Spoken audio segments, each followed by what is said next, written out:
आज हमारे साथ दिव्यांगजन अधिकारी हैं जिले की प्रियंका यादव जी। आइए इनसे जानकारी करते हैं कि दिव्यांगों को क्या लाभ मिलता है, क्या योजनाएं हैं और वो कैसे लाभ ले सकते हैं इसका। तो आइए जानकारी करते हैं। मैडम नमस्ते। नमस्ते। मैडम सबसे पहले तो आप ये बताइए, दिव्यांगजन जितने भी हैं तो इनको कैसे लाभ मिलता है इसका। दिव्यांगजनों के लिए हमारे विभाग की तरफ से कई सारी योजनाएं हैं। सबसे जी। पहले दिव्यांग पेंशन योजना है। जी। दिव्यांग पेंशन योजना के अंतर्गत हर दिव्यांग को, जो भी 40% या उससे अधिक की दिव्यांगता वाले हैं, उनको दिव्यांग पेंशन की सुविधा दी जाती है। इसमें इनको 1000 रुपए प्रति माह के हिसाब से दिव्यांग पेंशन मिलती है और प्रति 3 माह पर 3000 रुपए की किश्त इनको उनके खाते में मिलती है। इसके लिए सबसे पहले इम्पोर्टेंट है कि इनका दिव्यांग प्रमाण पत्र बना हो, जो कि 40% या उससे अधिक का हो। इसके अलावा इनकी ग्राम सभा का प्रस्ताव लगता है, आय प्रमाण पत्र, परिवार रजिस्टर की नकल, राशन कार्ड, इनका बैंक खाता और इसके अलावा आधार कार्ड, ये सारे जो है डॉक्यूमेंट्स लगते हैं। इसके अलावा एक और योजना है जो कि कुष्ठावस्था पेंशन योजना है। इसमें टोटल 3000 रुपए पर मंथ के हिसाब से दिव्यांग को मिलता है। यदि कोई दिव्यांग लेप्रोसी की वजह से दिव्यांग हो चुका है और उसका इलाज आगे संभव नहीं है, तो उस केस में इनका दिव्यांग का कुष्ठावस्था पेंशन बनता है। इसमें डॉक्यूमेंट दोनों में सेम लगते हैं, लेकिन कुष्ठावस्था पेंशन में ये है कि 1% या उससे अधिक का अगर उनका लेप्रोसी का सर्टिफिकेट होगा तो उनको पेंशन मिलेगा। अच्छा, तो ये जो कुष्ठावस्था का जो बनता है कार्ड या जो भी है, तो ये कैसे बनवा सकते हैं। इसके लिए सबसे पहले उनको सीएमओ के यहाँ जाना पड़ेगा। ये सोमवार को उनका सुबह 10 बजे से कैंप लगता है, प्रत्येक सोमवार को लगता है। तो वहां जाकर के अपना आधार कार्ड लेके ऑनलाइन करा के जब जाएंगे तो एक रसीद मिलती है। वो रसीद वो वहां पे अपने यहाँ दिव्यांग प्रकोष्ठ है सीएमओ ऑफिस में, वहां जमा करेंगे। उसको जमा करने के पश्चात जब मेडिकल बोर्ड बैठता है 12 बजे के आसपास, तो उसके बाद वो मेडिकल बोर्ड के सामने प्रस्तुत होंगे और मेडिकल बोर्ड उनका सर्टिफिकेट जारी करेगा। वो सर्टिफिकेट लेके आपके यहाँ जमा करके जो भी फॉर्म है तो भर के उसका लाभ ले सकते हैं। हाँ जी, हाँ जी, ऐसे है। मैडम आपके यहाँ से एक शादी अनुदान योजना है दिव्यांगजनों के लिए, तो उसका लाभ कैसे मिलता है और उसमें क्या क्या होना चाहिए, कागज या जो भी है। शादी विवाह प्रोत्साहन योजना हमारे दिव्यांगों के लिए है, जिसमें महिला दिव्यांग यदि है कोई लड़की, तो उसको 20,000 रुपए मिलता है। अगर कोई पुरुष दिव्यांग है तो उसको 15,000 रुपए मिलता है। और अगर महिला और पुरुष दोनों दिव्यांग है तो उस केस में 35,000 रुपए की धनराशि सरकार की तरफ से उनको दी जाती है। इसके लिए सबसे पहले जरूरी है कि अगर लड़की दिव्यांग है तो उसका भी 40% या उससे अधिक का दिव्यांगता प्रमाण पत्र होना चाहिए। अगर पुरुष दिव्यांग है तो उसका भी 40% से अधिक का दिव्यांग प्रमाण पत्र होना चाहिए। दोनों का जॉइंट खाता लगेगा क्योंकि शादी के बाद मिलता है ये। और इसमें एक और केस है कि इस सेम फाइनेंशियल ईयर में भी शादी हो सकती है या फिर एक फाइनेंशियल ईयर पहले भी हो सकती है। तो 2 फाइनेंशियल ईयर में ये सुविधा मिलती है सरकार की तरफ से। मतलब शादी होने के 1 साल या 2 साल तक। हाँ, 2 साल तक वैलिड है। 2 साल तक वैलिड है। अच्छा मैडम, शादी जो है दिव्यांगजन है तो शादी जब हो जाती है उसके बाद उसके पश्चात उसका, अच्छा जैसे मान लीजिए वो पहले से दिव्यांग है या बाद में दिव्यांग हो गए तो उसका लाभ कैसे। पहले से दिव्यांग होगा तभी वो शादी अनुदान में मिल पाएगा उनको लाभ। अच्छा, अगर बाद में शादी के बाद दिव्यांग हो जाते हैं तो फिर वैसे नहीं मिलता है। शादी के बाद कोई पहले ही होना चाहिए। मेन क्राइटेरिया शादी में दिव्यांग प्रमाण पत्र होना जरूरी है। तो बिना प्रमाण पत्र के हम उसको अनुदान नहीं दे सकते हैं। कैसे वहां से जैसे जो भी क्या क्या लगते हैं इसमें डॉक्यूमेंट्स, तो उसके आय प्रमाण पत्र लगता है 46,080 रुपए से कम का। और इनका एक कंबाइंड जो है जॉइंट खाता होना चाहिए बैंक का। ये निवास प्रमाण पत्र, शादी के बाद जो निवास प्रमाण पत्र बनता है वो, और इनका आधार कार्ड और दिव्यांग प्रमाण पत्र ये। मैडम लेकिन 46,000 जो आय आप लोगों की निर्धारित है, इतना तो कोई भी लेखपाल बनाता नहीं है। वो 60,000 के नीचे किसी का नहीं बनाता है, कोई कुछ करता हो या ना करता हो। कैसे संभव है इसमें।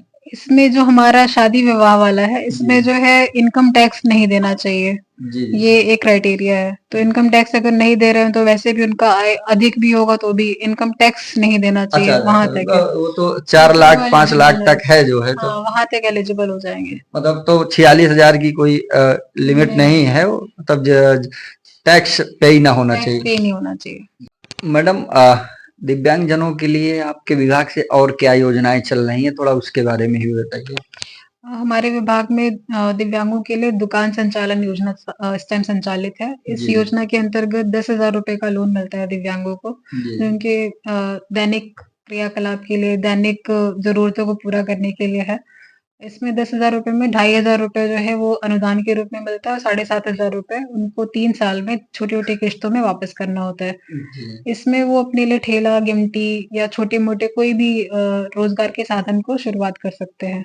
अपना गाँव में या घर में हाँ, भी हाँ। कोई अपनी दुकान किराना का जैसे इस तरह का हाँ, रख अगर सकते वो हैं। ऑलरेडी कोई दुकान चला रहे हैं तो उसको और बढ़ा सकते हैं और अगर जी। शुरुआत करना चाहते हैं तो शुरुआत कर सकते हैं। तो 10,000 ही है, क्या इसको बढ़ाया भी जा सकता है? अभी फ़िलहाल 10,000 रुपए का ही लोन है जो संचालन में है और एक दुकान निर्माण के लिए 20,000 रुपए का लोन है, जो जी। कि अगर वो निर्माण करते हैं दुकान का तो उसके लिए उनको मिलता है। तो मैडम 20,000 में तो निर्माण कहाँ हो पाएगा? बहुत मुश्किल होता है, इसीलिए यूजुअली वो लोग 10,000 रुपए का ही लोन प्रेफ़र करते हैं। जी, जी। तो उसको वापस करना पड़ता है। वापस करना पड़ता है, 7,500 रुपए धीरे-धीरे किश्तों में वापस होता है। 2,500 2,500 रुपए छूट है, अनुदान जी। है।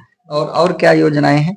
इसके अलावा कृत्रिम सहायक उपकरण योजना है, जिसके अंतर्गत दिव्यांगों को उनके डेली आने-जाने के लिए कोई भी जी। तरह की असुविधा होती है, तो उसके लिए उनको सहायक उपकरण प्रदान किए जाते हैं, जी। जिसमें उनको ट्राइसाइकिल, व्हीलचेयर, बैसाखी, कान की मशीन, स्मार्ट केन और इस तरह के अन्य उपकरण दिए जाते हैं। जी। तो इसका कुछ शुल्क लिया जाता है या ये नहीं, फ्री रहता ये है? फ्री ऑफ कॉस्ट होता है, इसका कोई शुल्क नहीं लिया जाता उनसे। अच्छा, जैसे दिव्यांगजन जैसे ज़्यादा हैं और योजना में कुछ ही लोगों को ऐड करना होता है, तो कैसे चयन करते हैं आप?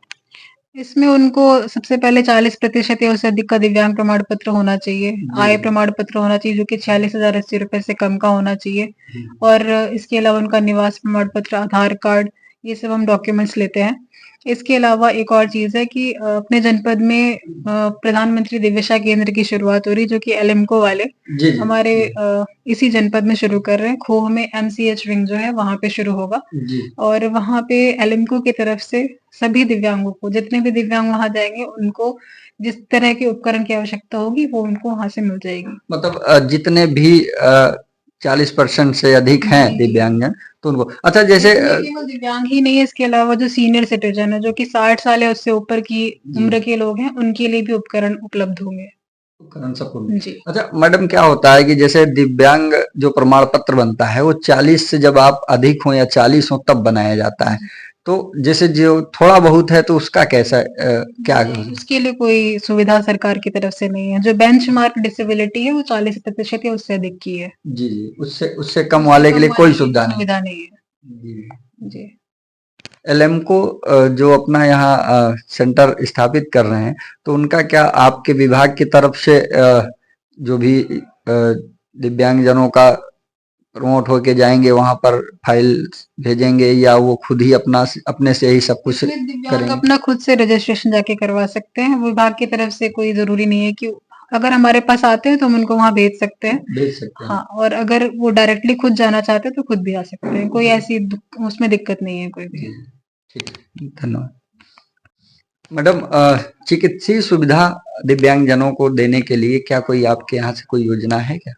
हमारे यहाँ पे कॉकलियर इम्प्लांट सर्जरी होती है, जो भी जी। दिव्यांग बच्चे जो 0 से 5 साल की उम्र के हैं, अगर उनको मूक बधिर बच्चे हैं ऐसे, तो जी। उनकी सर्जरी की जाती है कॉकलियर इम्प्लांट नाम से जी। और इसके बाद उनकी स्पीच थेरेपी होती है, ताकि वो बोल सकें और आगे उनका इम्प्रूवमेंट हो सके बोलने में। जी। और इस योजना के अंतर्गत सरकार की तरफ से 6 लाख रुपए की धनराशि हॉस्पिटल को ट्रांसफ़र की जाती है और हॉस्पिटल सर्जरी करके जी। भोग प्रमाण पत्र देता है। अच्छा, जो हॉस्पिटल होते हैं तो क्या जिला हॉस्पिटल में हमारे यहाँ सुविधा है या कहीं और भेजते नहीं, हैं? ये जो है हमारे जो स्टेट गवर्नमेंट है उसकी तरफ से जितने इम्पैनल्ड हॉस्पिटल है केवल वहीं पे सर्जरी होती है। जी। जैसे कि कानपुर में है एसएन मल्होत्रा हॉस्पिटल और लखनऊ में पीजीआई में होता है। जी। इसके अलावा राजदीप हॉस्पिटल है गोरखपुर में, तो इन सब हॉस्पिटल्स में इलाज होता है इनका। प्रयागराज में भी है क्या? जी, प्रयागराज में है। प्रयागराज में भी। अच्छा, तो इसमें क्या कोई टारगेट होता है या जो है जितने भी बच्चे आ जाएँगे उनका हो जाएगा? जितने भी बच्चे हमें मिलेंगे जो पात्र बच्चे होंगे 0 जी। टू 5 एज ग्रुप है, उसी एज जी। ग्रुप के होंगे तो उनका ऑपरेशन हो सकता है। इसमें डॉक्टर अपने कई सारे टेस्ट करते हैं, वेरा जी। वगैरह का टेस्ट होता है। जी। उसमें अगर उनको पॉसिबिलिटी दिखती है कि हाँ, ये बच्चा इम्प्रूव हो सकता है जी। आफ्टर सर्जरी, तो फिर उसके लिए सर्जरी का रिकमेंडेशन करते हैं वो। जी।